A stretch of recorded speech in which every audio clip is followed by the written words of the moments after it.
Get a new wife for my son. You're useless.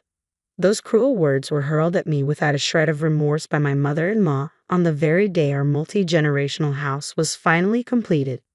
I always knew she didn't think much of me. Despite that, I had agreed to build this house, taking her feelings into consideration, but I never expected to be treated with such disdain.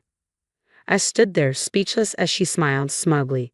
My husband looked as pale as a ghost. She had no idea how deeply her words would cut. My name is Elena, and I'm 30 years old. After graduating from vocational school, I worked at a production company, drawing illustrations. 2 years ago, I became an independent contractor, working as a freelance designer. While I no longer enjoy the benefits and set holidays I had when I was employed, my income has increased significantly, allowing me to save more than enough. My husband Camille, whom I married 3 years ago, has been my biggest supporter. He encouraged me when I was contemplating becoming independent. Elena, I believe you can be successful on your own, he said. But if I fail, I'll lose my income, and it will be a burden to you, Camille. Don't worry about that. We're a team, remember? If you want to try something new, I want to support you. Camille, don't worry. No matter what happens, you're not alone. I'll support you with all my might. Thank you. I'll give it a shot. With Camille's unwavering support, I ventured into freelancing. In the beginning, jobs were scarce and my income was nearly zero. But my husband's encouragement kept me going. Now, 2 years later, I have more work than I can handle, from regular gigs to major projects. Somewhere along the line, my income surpassed both my previous earnings and my husband's. My annual income now exceeds $10 million. Our comfortable financial situation allowed us to enjoy more luxurious experiences together, like shopping and traveling, whenever Camille had time off. One day, while working from home, I started feeling unwell.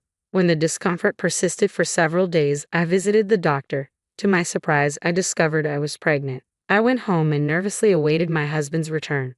That evening, as soon as he walked in, I brought up the topic.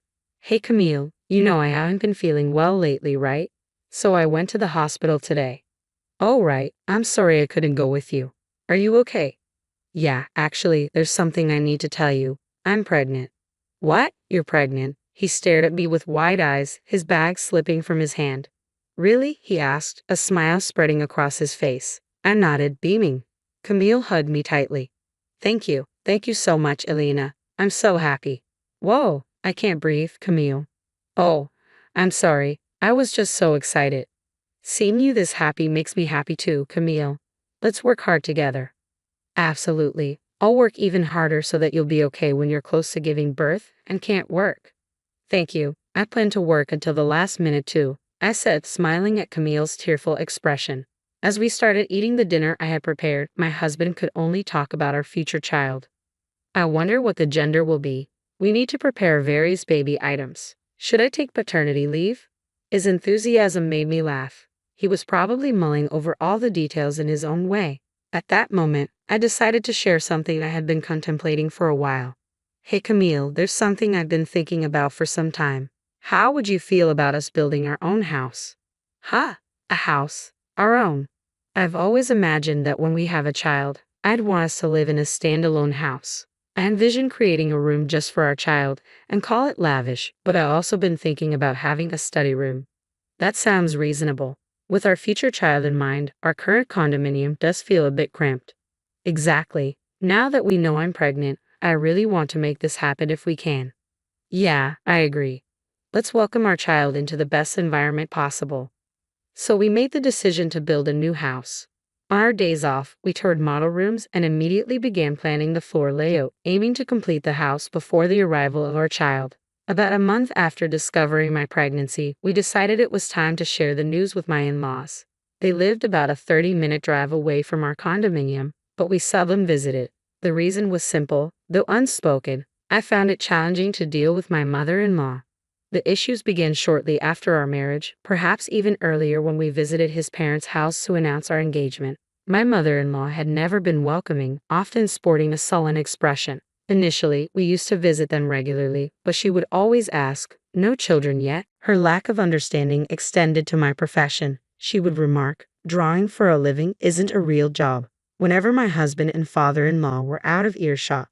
Gradually, I began avoiding their house due to her insensitive comments. Even when my husband suggested visiting, I would politely decline, citing deadlines. But this time, despite my reservations, I felt obligated to go, believing she might be happy if we shared our pregnancy news.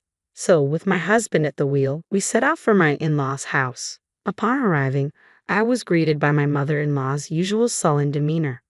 Well, it's been a long time, hasn't it, Elena? Yes, it has, mother-in-law. I wonder what you've been up to. Surely not just drawing all this time, right? That's what my job entails. Oh, still as feisty as ever. I had hoped you might have changed after being away for so long. She whispered these words to me when we were alone, yet she played the part of the doting mother-in-law in front of my husband and father-in-law. When my husband announced my pregnancy, she directed a saccharine voice towards me. Oh my Elena, congratulations. I'm truly delighted to hear I'll be seeing my first grandchild so soon. Aha, thank you. Is the baby a boy or a girl? We don't know yet, it's still too early to tell. Well, the gender doesn't matter as long as the baby is healthy. Yeah, you're absolutely right, I replied, forcing a smile to keep the atmosphere pleasant. After that, we all engaged in casual conversation, with my father-in-law joining in too. Then, amidst the light-hearted banter, my husband dropped a surprising piece of news. You know, we decided to build a new house, my husband announced. What? My mother-in-law's reaction was immediate. My ominous hunch proved correct as she responded with delight. Why not make it a two-family house? A two-family house? You mean you guys will live with us? Yes, our house is getting old. We were just debating whether to renovate or move entirely. Well, we didn't really plan to. I'm sure the child will benefit from living with grandparents, right? You agree too, don't you, Dad? My mother-in-law directed the conversation towards my father-in-law. Thrown into the discussion, my father-in-law kept his expression neutral, though there was a hint of joy as he muttered, Yeah, I guess so. Seeing his reaction, my mother-in-law turned to me, her eyes practically shouting, See? Elena, honey, Dad agrees too, so it's okay, right? She pressed. It's all so sudden. Why not? It seems more families are going nuclear these days. I'm sure we'll have a blast living together, she insisted. I hesitated, unsure how to respond. When the baby comes, working will be hard, you know. Wouldn't it be nice to have someone close by to help out with housework? My mother-in-law's suggestion gave me pause. Well, I had to admit she had a point. Balancing work and caring for a newborn would be challenging. If my mother-in-law was willing to lend a hand, it could make a significant difference. But did that mean we should live together? She seemed genuinely thrilled about the baby, which softened my reservations. Yet I found myself grappling with conflicting emotions. From then on, my mother-in-law's demeanor towards me shifted drastically. Regular texts flooded my phone. How are you feeling? If you need anything, just let me know. And other comforting messages. Perhaps the pregnancy prompted her change in attitude. Slowly, I began to let my guard down. One day, my husband posed the question, what are we going to do about the two-family house idea? As my mother-in-law's kindness grew, my perspective began to shift. Well, since your parents are so keen on the idea, maybe we should give it a try. Really? Are you sure? I thought you didn't get along with my parents. True, I was cautious around your mother and avoided visiting your parents' house, but ever since we learned about the baby, she's been remarkably kind. I think I'm willing to give it a chance. I see. Thank you, Lena. My mom can be a bit self-centered, but I think she's genuinely excited about our child. Yeah, I can sense that too. Well, we'll need to adjust our plans then. Let's talk to the construction company. A few days later, we returned to the construction company we had consulted before and informed them of our decision to proceed with building a two-family house. With some floor plans already in mind, we worked to expand upon them.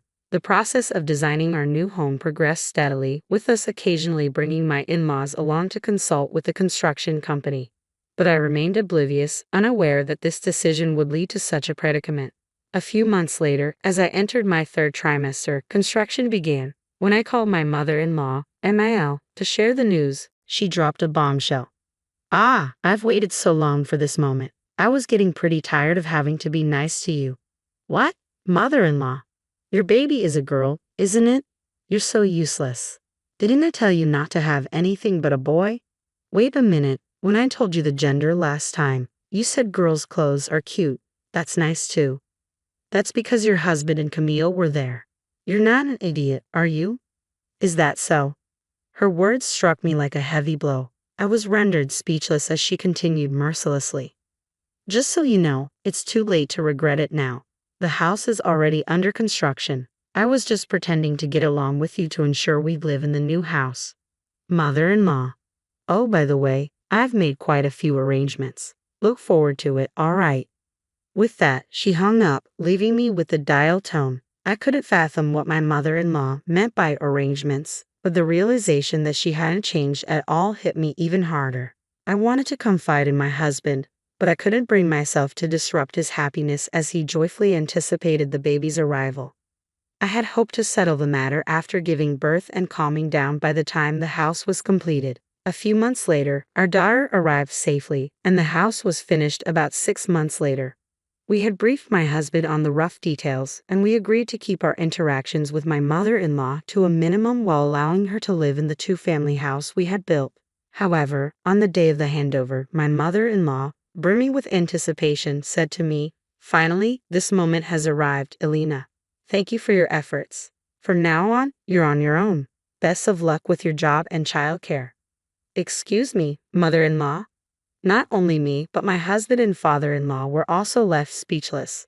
My mother-in-law, perhaps thinking that since the house was built, anything would suffice, continued to utter heartless words. "I'm sure you know I despise a bride as charmless as you. If you're aware, why not just leave with that child?" Wait a moment, what are you saying? I found a new bride for my son. Divorce your incompetent husband again, all right? I've reached out to everyone I know who has a daughter. I searched for a docile girl among them. I believe she'll be obedient and become a housewife as I desire. In that moment, something inside me shattered with a deafening crash. A new bride? You must be joking. I was considering letting bygones be bygones and allowing her to stay with us. Enough, I'm going to evict her. With unwavering determination, I confronted the smirking mother-in-law before me. You're the one who needs to leave. Mother-in-law, what? What are you talking about? This house was built by my son, so there's no reason for me to leave. Oh, you're quite confident, aren't you? Naturally, even if you ask me to leave, it's my son's house, so I'll continue living here. Observing my mother-in-law's excessive confidence, I couldn't help but chuckle. Meanwhile, my husband spoke up slowly, his face straining of color. Mom, don't tell me you didn't know. Ha! What do you mean, Camille? This house, this duplex, was built under Elena's name. What? The proud smile my mother-in-law had been wearing just moments ago vanished instantly, replaced by a look of shock.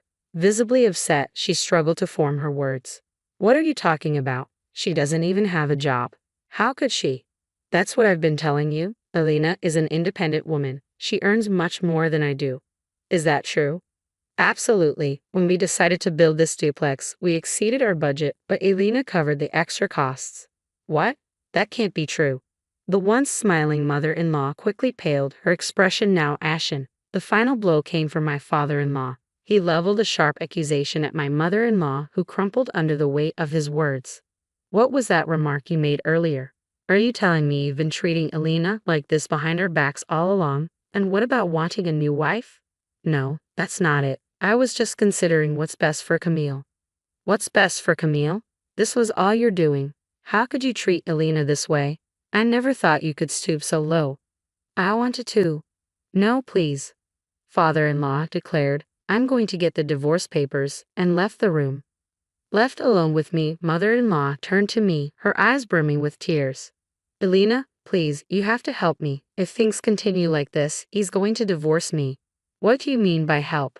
This situation is of your own making, isn't it? Please, just say that I admit I was wrong. From now on, I'll accept you as my daughter-in-law, okay? Please. Despite her plea, there was no sincerity in her words. Looking at mother-in-law who cared only about herself, I felt a wave of disgust wash over me. I stared at her with the coldest gaze I could muster and spoke firmly. Accept me as your daughter-in-law. Your acceptance means nothing to me. We're not a family anymore, remember? You have the audacity to apologize without meaning it? You're despicable. How dare you call me? Excuse me. You, who have been hurling insults at me this entire time, are now playing the victim. You squandered the opportunity I extended to you. From this moment on, I will never forgive you. You are not welcome in this house, and you will never see our daughter again. If you comprehend that, then leave right now. You are worthless." Leaving mother-in-law standing there, my husband and I, holding our daughter, entered the house. We locked the door behind us, denying mother-in-law entry. Despite her relentless shouting outside, we ignored her. Father-in-law returned with the divorce papers. He insisted mother-in-law complete them on the spot, and then promptly filed them. It transpired that mother-in-law had been borrowing money from father-in-law. She was given an ultimatum: repay the money immediately or face divorce. Being a housewife with no means to repay the debt within a few days, mother-in-law reluctantly opted for divorce. We allowed father-in-law inside the house and secured the door once more. After some time, mother-in-law continued causing a commotion outside our house, but before long she vanished. Later, we learned that mother-in-law's sister had reached out to father-in-law, informing him that mother-in-law had sought refuge with her. It seemed that mother-in-law had mistreated her sister in the past, nearly driving them apart. Now, in return for providing shelter, her sister was exacting revenge by assigning mother-in-law to all the household chores. It was clear she wasn't enjoying the easy life she once had. Meanwhile, our family of 4 was thriving. Father-in-law, a man of few words, doted on our daughter, showering her with affection. His presence alone sufficed to fill her with love. Looking ahead, we aim to continue building a joyful and nurturing home, working hand in hand with my husband and father-in-law.